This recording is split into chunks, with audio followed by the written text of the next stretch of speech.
자, 저희는 이제 사이트 유저 엔티티라는 걸 한번 만들어 볼게요. 이 사이트의 유저 엔티티예요. 그냥 그러려면 저희가 만들었던 방식 똑같이 채택해서 유저라는 패키지가 있어야겠죠. 유저. 잠깐만요. 그 전에 깃을 빠르게 업데이트 한번 해보겠습니다. 스프링 시큐리티 적용이라고 한번 해보겠습니다. 네, 패키지만 만든 상태니까 어차피 뭐 빈 파일은 깃에 안 올라가죠. 자, 유저에다가 사이트 유저 하고 만들어 볼게요.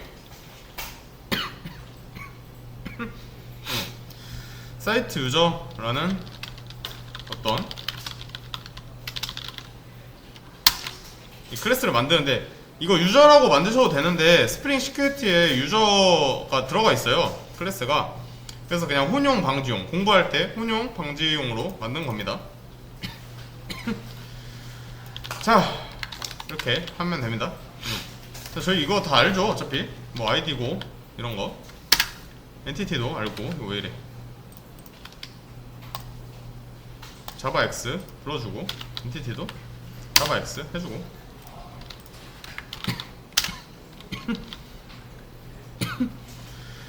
자, 잘 되는데 이게 뭐냐, 이 아이디는 그 고유 아이디예요. 1, 2, 3, 4, 5, 6, 7, 8. 그리고 이 유저 네임이 원래는 이 유저 아이디라고 들어가야 되는데, 제가 읽어보니까 이 유저 아이디를 그냥 유저 네임이라 쓴 것 같아요. 그래서 유니크가 들어가 있죠. 겹치면 안 된다고. 자, 그 다음 패스워드. 여러분, 비밀번호 겹치면 안 될까요? 겹쳐도 되죠? 뭐 비밀번호 똑같아도 되잖아요. 근데 이메일 겹치면 안 되죠. 그래서 다 유니크라고 적어 놓는 겁니다. 근데 이거를 원래는 테이블을 만들어야 되는데 제가 딱 한 번만 이 속성을 쓰겠습니다. 그래도 DB는 제가 업데이트 해드릴 테니까 걱정 마세요. YML에 들어가서 이 속성을 한 번만 쓰겠습니다. 네, 한 번만 쓰고 다시 주석 처리를 해놓을게요. 잠깐만요. 그러면 일단 DB를 다 날려볼게요. SQL YOG에 들어가서 자, SBB라는 DB를 백업도 해놨겠다.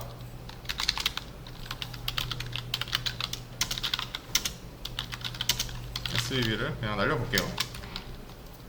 그리고 날렸으면 다시 만들어줘야죠. create 데이터베이스. 자, 만들었으니까 빠르게 한번 실행해볼게요.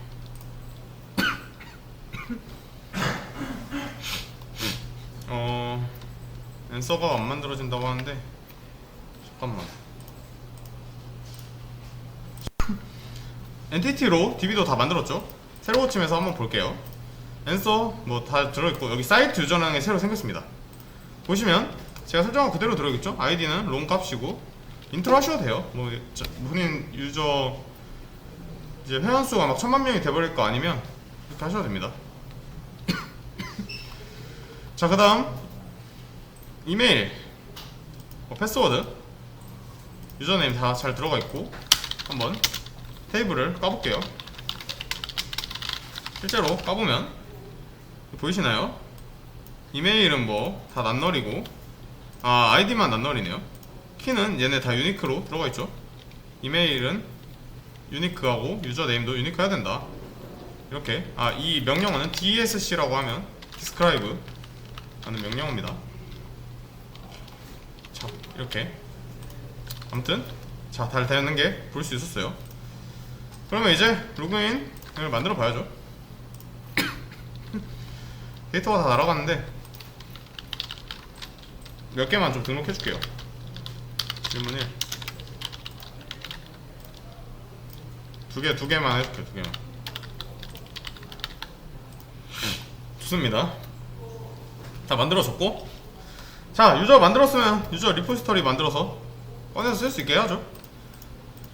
근데 저희가 패키지로 저희는 도메인에 관리하기로 했으니까 도메인이죠. 도메인이죠. 사이트 유저는. 자, 그 다음 똑같이 유저.도메인에다가 대고 패키지로 만든 다음에 뭐 만들 거냐면 리포지터리는 DA5 데이터 액세스 오브젝트죠. 맞나요? 네, 맞네요. 리포지터리 들어있죠. 자, 잘 만들었고 여기다가 클래스 하나 만들어 주겠습니다. 뭐냐면 유저 리포지터리라는 걸 만들어 줄게요. 왜냐면 저희 이 유저 꺼내 써야 되잖아요. 자, 잘 됐고 얘는 상속 받아야죠. JPA 리포지터리를. 근데 뭐냐, 사이트 유저라는 걸 꺼내올 거고 아이디 값은 롱으로 들어가니까 이렇게 해주는데 이게 안되죠. 임포트 해줘야 되는데, 아, 사이트 유저의 스펠링이 틀렸죠. 자, 뭘 만든 거죠 제가? 잠깐만, 왜 이래. 아, 됐어요. 됐습니다. 자, 여기까지 만들었고 유저 서비스를 만들 건데, 실제로 사용할 때 뭐 유저 컨트롤러에서 받아서 유저 서비스죠. 유저 서비스 한번 만들어 볼게요. 서비스 먼저 만들고 패키지로 서비스 먼저 만들어 준 다음에 이렇게 되고 유저 서비스라는 걸 한번 만들어 주겠습니다. 그러면 실제로 유저 서비스가 만들어지는데 이 부분은 좀 그냥 천천히 한번 같이 적어볼까요? 공부하는 느낌으로.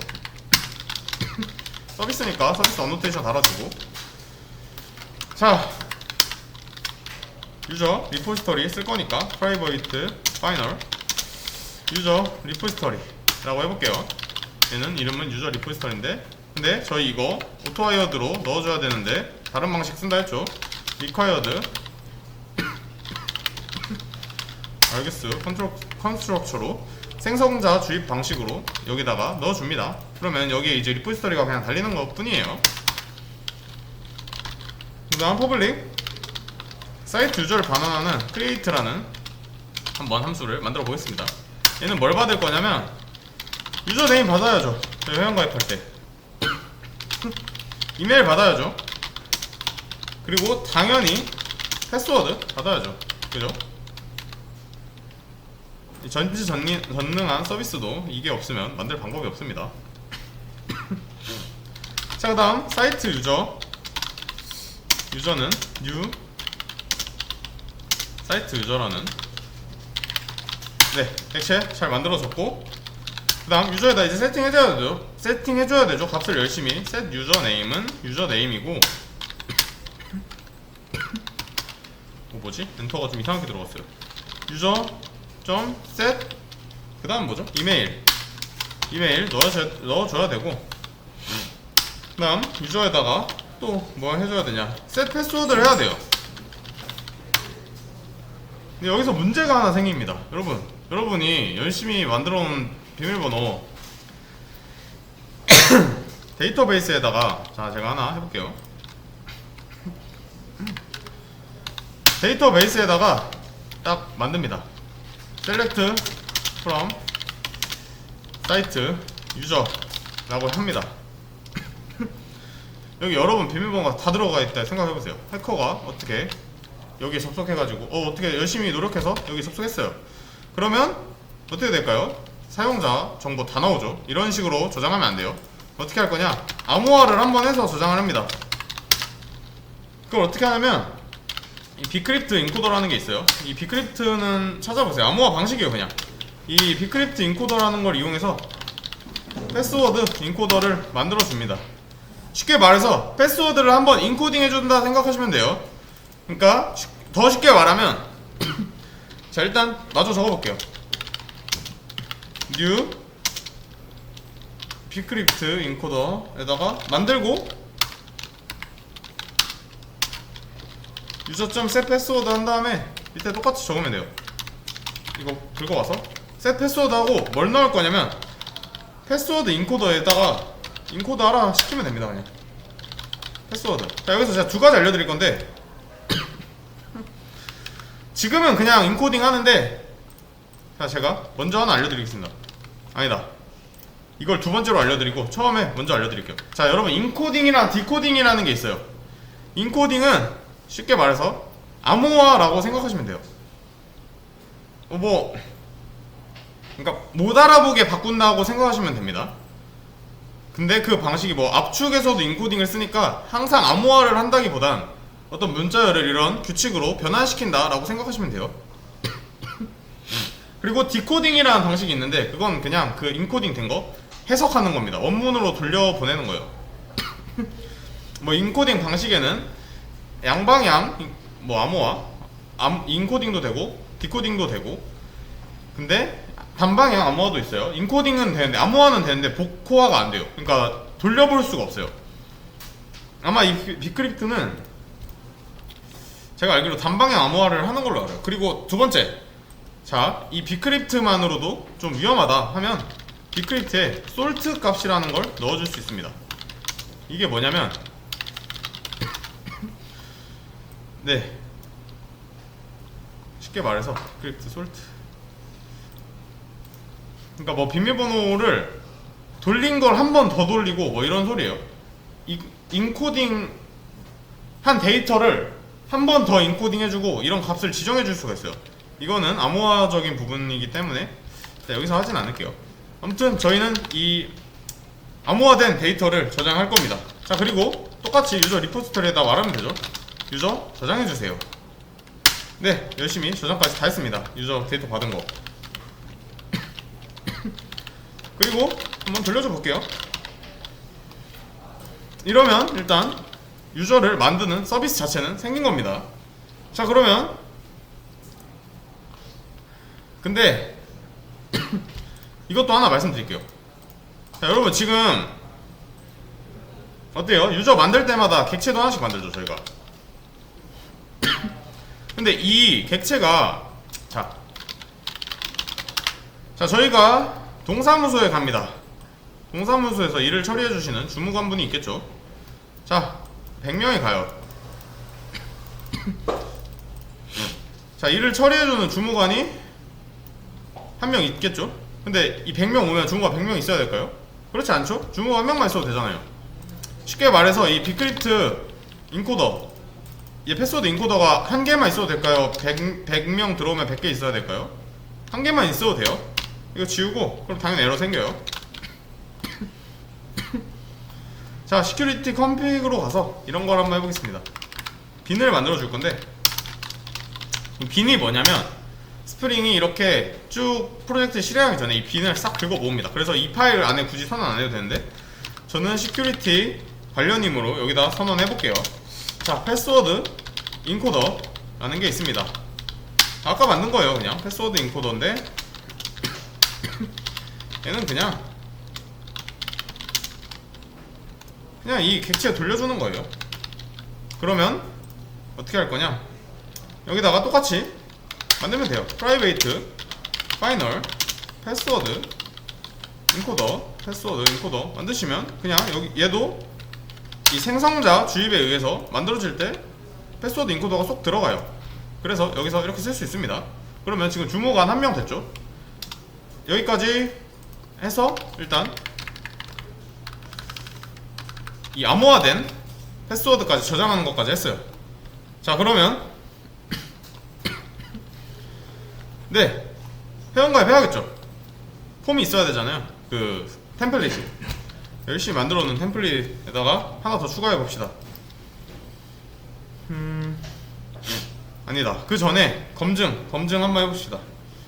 SVB 유저에다가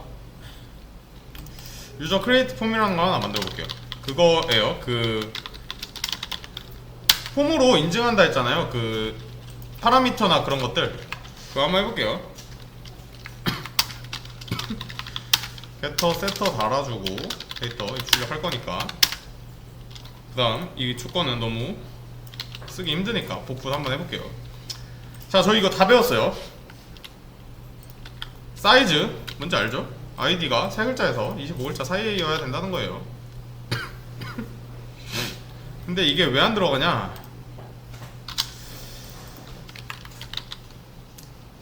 뭔가 좀 그냥 문제가 있네요. 자, 이메일은 이메일 형식이어야 된다고. 나 MT는 말 그대로 그냥 비어있으면 안 된다는 소리예요.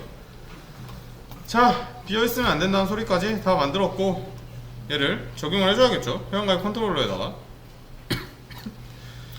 유저 컨트롤러 마지막으로 한번 만들어 볼게요.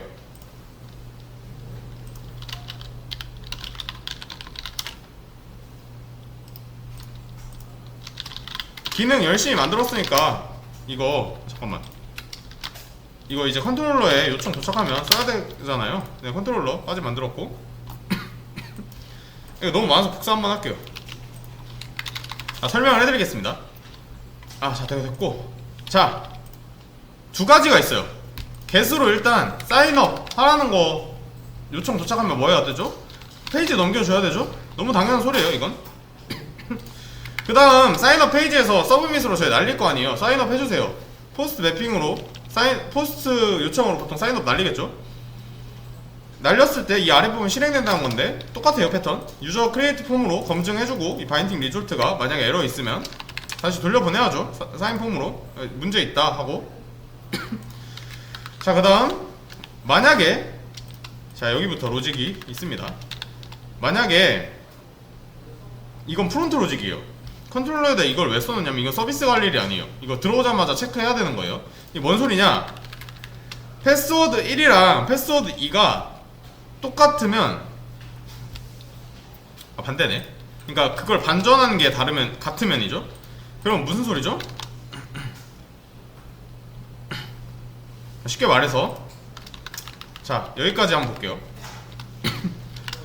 패스워드 1번의 값이랑 패스워드 2번의 값이 똑같은데, 그렇지 않으면, 똑같아야 되는데 그렇지 않으면 실행한다는 거예요. 이게 무슨 소리냐면, 비밀번호 입력할 때 비밀번호 확인 하나 입력하시죠. 그 소리예요. 비밀번호 확인이랑 비밀번호 값이 다르면 이 패스워드가 일치하지 않는다고 하고 돌려보내야죠. 마찬가지로 여기까지 그냥 프론트 검증은 컨트롤러에서 합니다. 그 다음 이거 열심히 만든 걸로 만들어야죠. 어차피 패스워드 1번이랑 패스워드 2번은 값이 똑같을 거 아니에요. 여기까지 들어왔으면 뭐를 쓰든 상관없어요. 패스워드 1 쓰든 패스워드 2 쓰든 상관없고, 유저 서비스에서 이제 받은 정보로 만들면 되는 거예요. 여기까지 해서 로직은 다 끝났어요. 이제 템플릿 만들어야 되죠?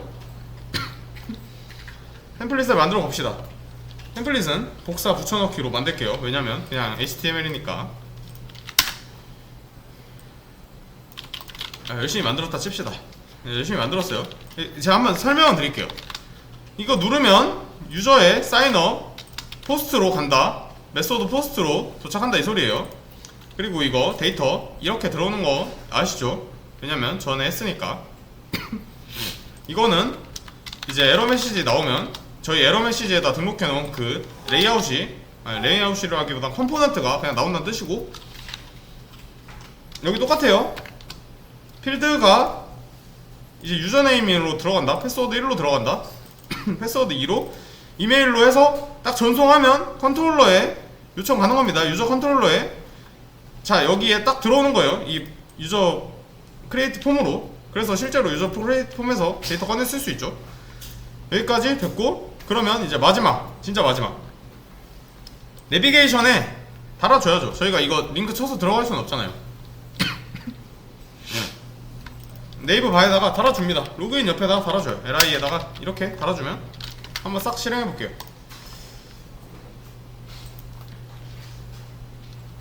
자, 실행해보면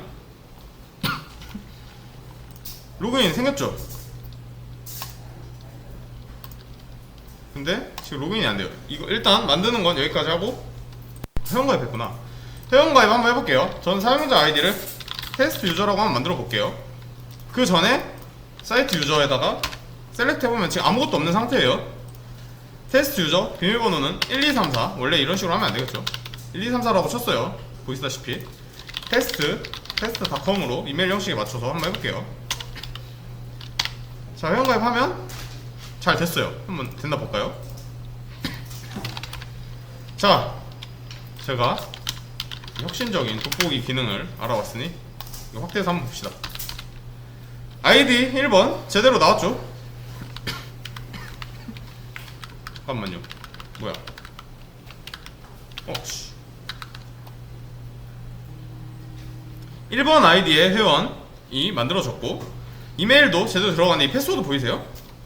이게 실제로 내 DB를 누군가가 해킹을 해서 들어와도 해커도 나도 알 방법이 없어요. 이 원본을.